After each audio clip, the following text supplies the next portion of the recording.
8, 9, 10 ar pus.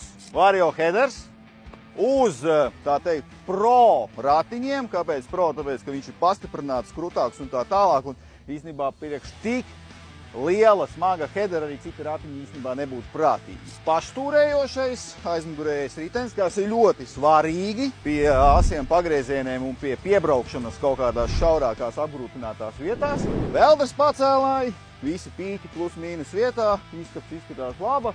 Nu, šobrīd jau modernāki tur ir bijuši savādāk tie headeri, bet par tiem mēs runāsim citreiz. Tāds ir tas headers gan 2017.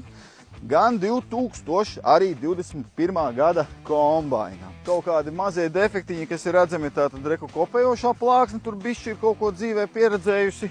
Un otrai, tad kā vairāk vai mazāk tām pārējām visām izskatās, kad ir ok, jā. Tā gan jau, kad ir diskusija jau pēc izniecības. Kopumā ņemot headers laikam, ka nav ņēmis un neiebraucis ne akā, ne zarā, ne milzīgā atmeņā, jo izskatās, kad ir taisnas. New Holland 2021. gada 380 000 eiro.